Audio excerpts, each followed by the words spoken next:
Let's rock. Never alone when I thought I was by myself, all alone with no one What's up? else. It's Dave Rude from Tesla. I'm never Let's rock. alone.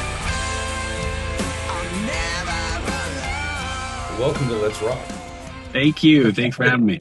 It's great to have you here. I've actually, I looked it up yesterday. 11 years ago, I did an email interview with you Oh, when you released The Key. whoa, cool. All right. Yeah, it was Ooh, quite a while ago, and I remember being blown away by that album. So this is very thank cool. you. Yeah. How are things? This is a great album, man. It's fantastic. Thank you. Uh, I do have to ask, as a huge Tesla fan, Right. um, why covers again? And I love your covers, don't Yeah, get me yeah. wrong. But what's the thought process in, say, let's do a cover album instead of originals? Well, I get two things. One, this record, it came out, it really came to be sort of by accident. It was pretty like organic. It was just going to be a single or two.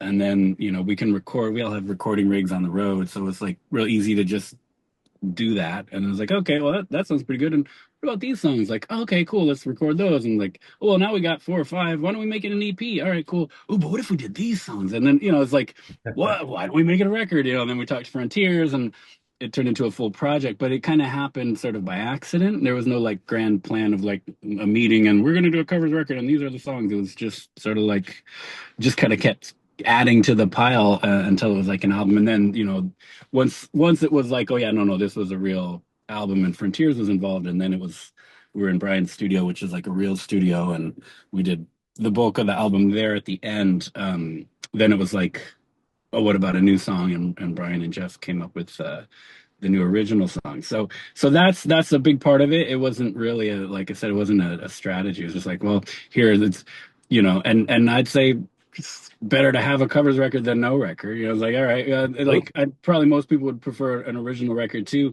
but it's harder, a lot harder to do an original album. Um, and basically to do an original album, it would take a long time because we'd have to write, and then the recording becomes a little more involved as well. So that would mean less touring, right? And right. at this point, it doesn't matter how good our new original songs are going to be. No one, people want the hits, so that's why people come see us. And so if we take months off of not doing that to then come out with new songs, and like again, they might be the best songs ever written. It doesn't matter. People don't want to hear them. They want to hear Cowboy and Love Song and Susie. So why are we doing it? Like, you know what I mean? We'll play Right. like one new song, maybe two in the set. And that's great. And we have the best fans who are like really into it. So like we're lucky we got these diehards. Like the people don't leave when we play our new songs. They don't go get a beer. Like it's crazy. And they sing along. So we're so lucky with that. But still, it's like, you know, the bulk of people there are it's like we're a classic rock band. So people want to hear those songs they grew up with, which is great.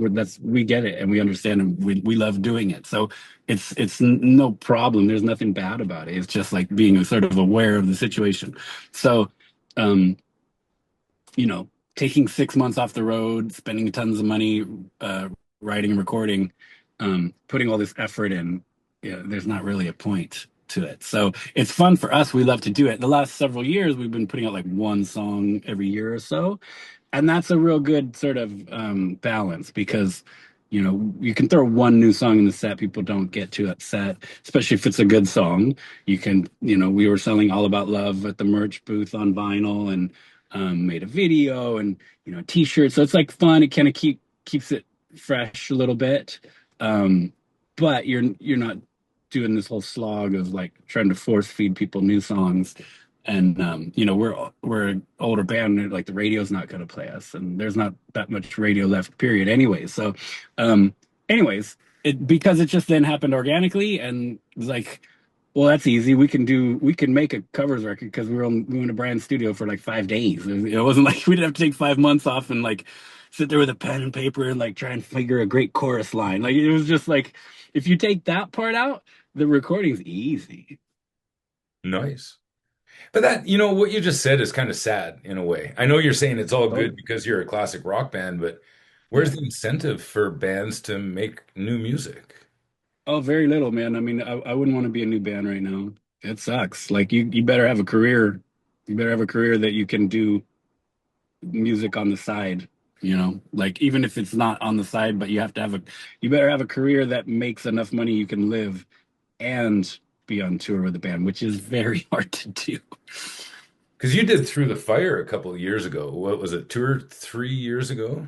Yeah, it came out in 2023. It took a really long time to make, just not for any battery, like it took a long time to complete because I was sort of doing it on the back burner, and then we did a new test record, and then we went on a tour, and then I did another test record, so it was like I was like, I'll finish it later, and then COVID, so that one took a long time to finish, but yeah, it did eventually, it was released to the world, yeah, in 23. But it begs the question, why? If you're not going to get airplay and you're not going to get um, the following that you want just because new music is not listened to as much, Right. that's a lot of work to put into, what was it, 11 or 12 songs you put on that thing? 100%, dude, you're totally right.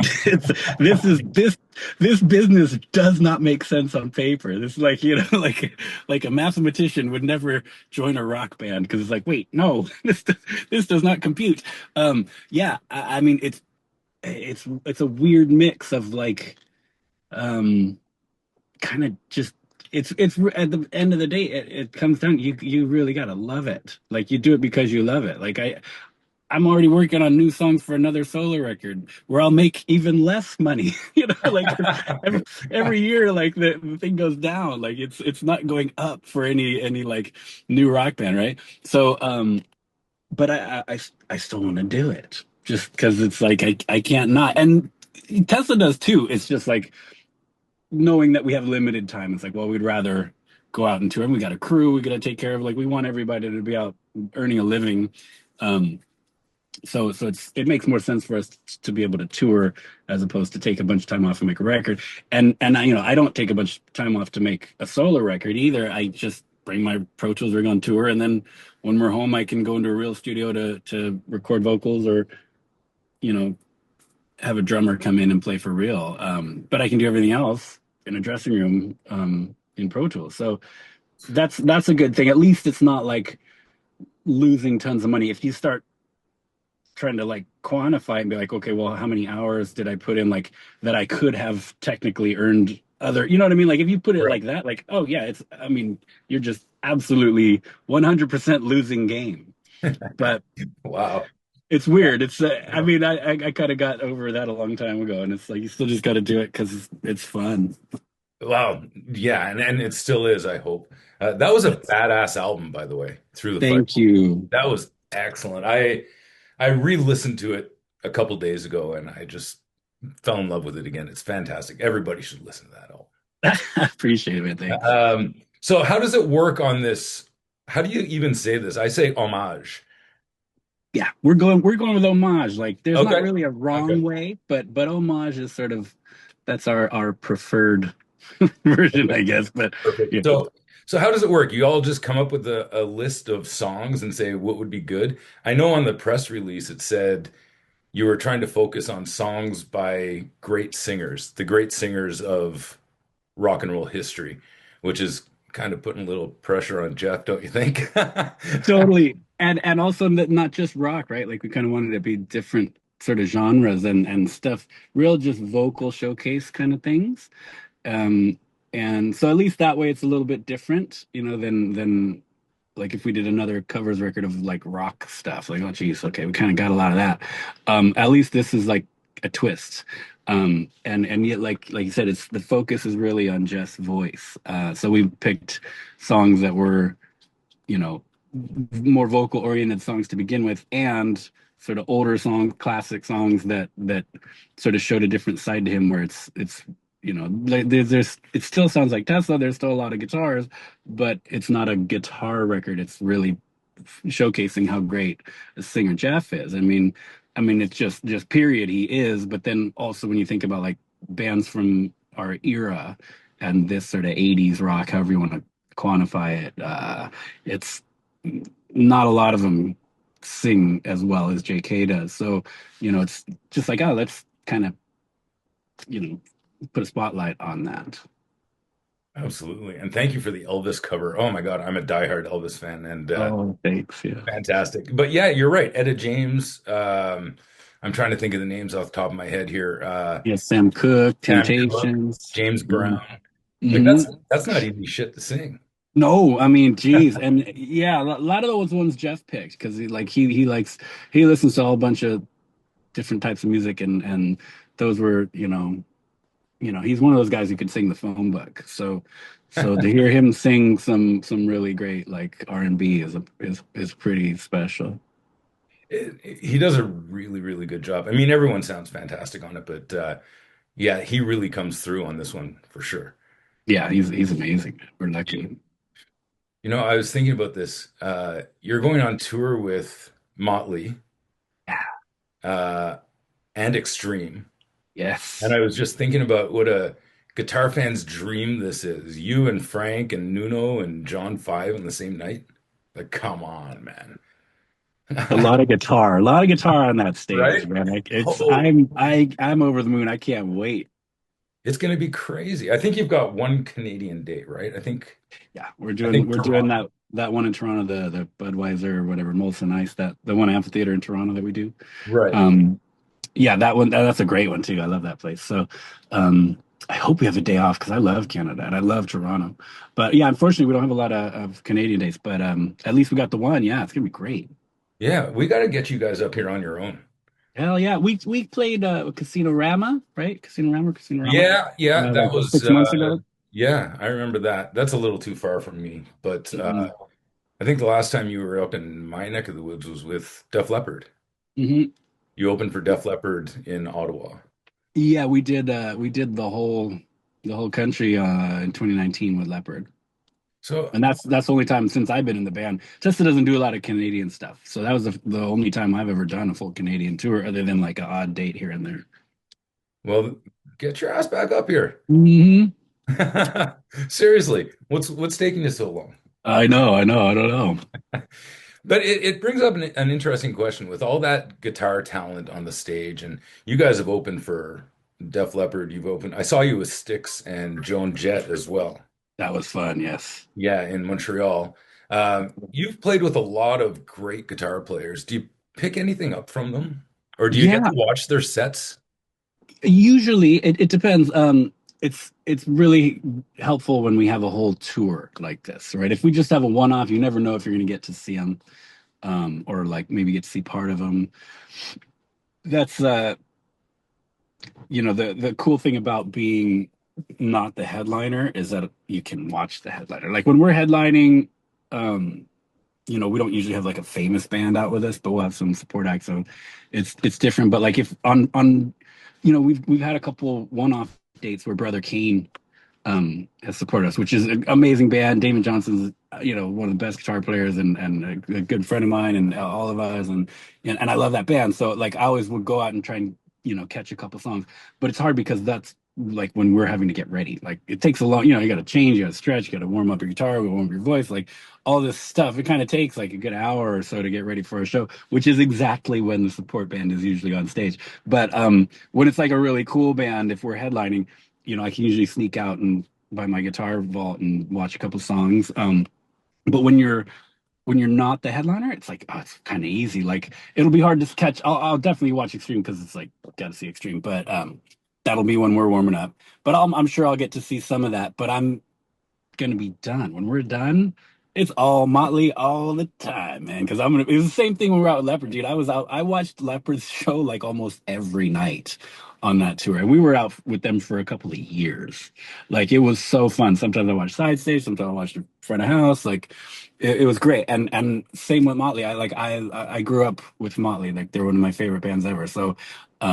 I will be absolutely watching that show from wherever I'm allowed to stand. I'll be there and picking up any tricks I can.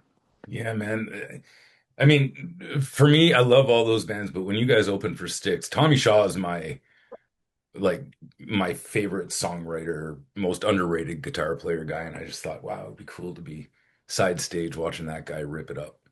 He's amazing. That band sticks. It's God. They're the the the level of you know performance they're still at. It's ridiculous. I I mean, it's know. like those guys are running around twice as much as we are. So it's like it'd be like I'd really try and like amp everything up a little bit when we're out with those guys because like, geez, they're gonna come on after us, and No, and man. and yeah.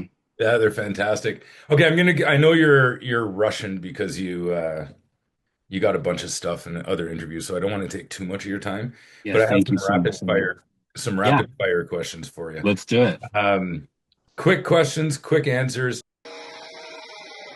Rapid fire. Pew pew pew pew pew. What was the Tesla song before you were in the band that got you hooked on the band? Um, I I guess it'd probably have to be Signs from Five Man because that was the first time I heard Tesla was the Five Man acoustical record.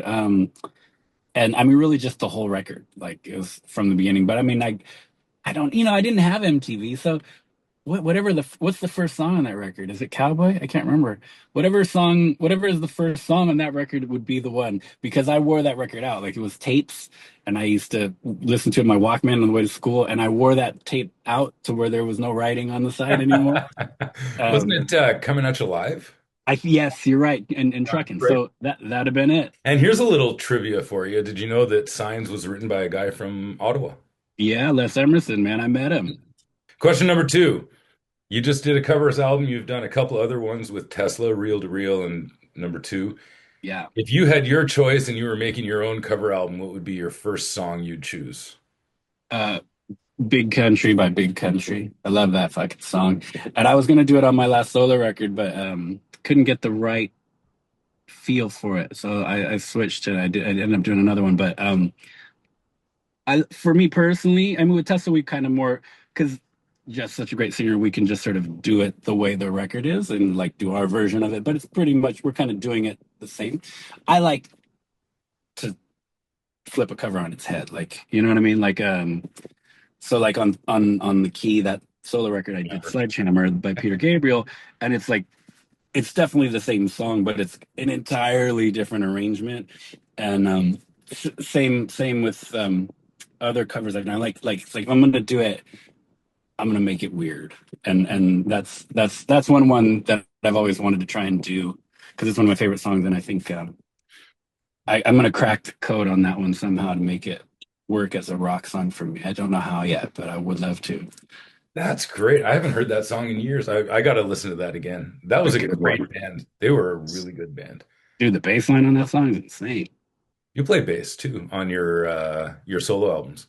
I actually, yeah, I forgot I did. Yeah, I played all the bass on that record on the last one. Yeah. You got some work to do on that song then. Ooh, I know. Was the whole album, the new Tesla album, was it all recorded on your V, your signature? No, I don't know if the V made it on. I used a friend of mine's V. He's got one of these Killer Murphy Lab Karina V's that he let me borrow. That's on a couple songs, but it's sort of a bunch of like, whatever random guitars I had. Some of them we did on the road sometimes, so I was using stage guitars. So I think like probably Zebra, my main number one Les Paul on tour.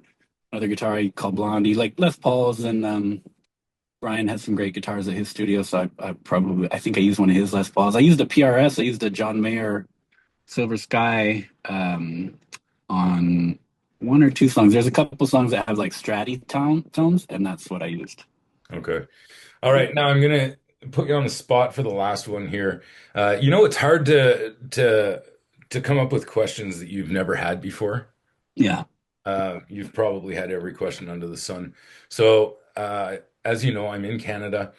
So I've decided to change the name of Mount Rushmore to Mount MoreRush because they deserve it. And Yeah.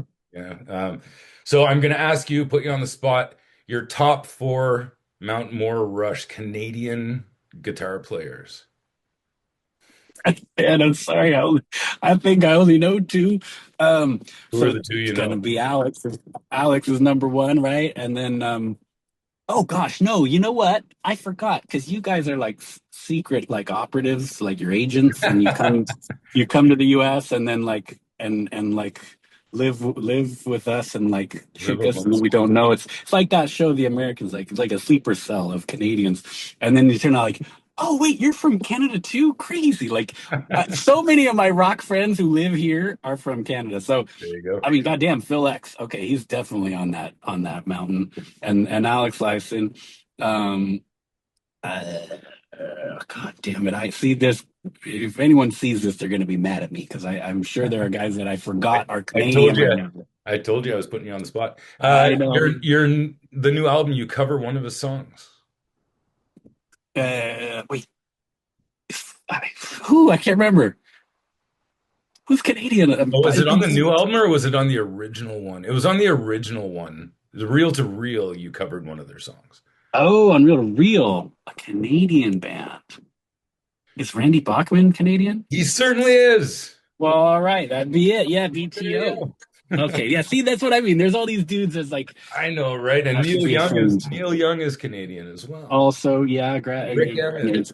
yeah, Rick. You know, I got to meet Rick Emmett last year. We did a show in Mexico, and me and Frank did an interview with Eddie Trunk, and he came in after. We got to meet him and take photos. Super nice guy, and so happy how great Triumph is doing right now. Oh, I saw the show with Phil X a couple months ago. It was fantastic. He's top of the heap for sure, that guy. Phil's incredible, man, and a great guy too. I love Phil, and such an amazing guitar player. He's one of my favorites. Oh, absolutely.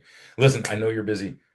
I can edit that out to make it look like you know It's more all about right. Canadian It's all guitar right. players. Um, so I'm just going to say this: July 17th, Homage Tesla cover album. Uh, Yes. July 17th, Motley Crue, Extreme, and Tesla. What are you? Are you first, second? We're second. We're main support to Motley. Be Okay. fine. One show in Toronto. Yep. It's the only Canadian show. And then you, in a way, made a promise to do another Canadian tour on your own without opening for someone. I don't know if you remember that part of the interview, but oh, it's I hope we can. just my wishful thinking. I hope we can. But best of luck with the album. Best of luck with the tour. Have a great time with those guys, and Thank you. just bask in the wonderfulness of the guitar playing on that night. Well, I can't wait. It's going to be a blast. Right on, dude. It was so nice meeting you. So nice talking to you. You Uh, too. get to it, and I'll catch you guys whenever you're near Ottawa. Thanks so much, man. Great talking to you. Oh, why can't my dream come true?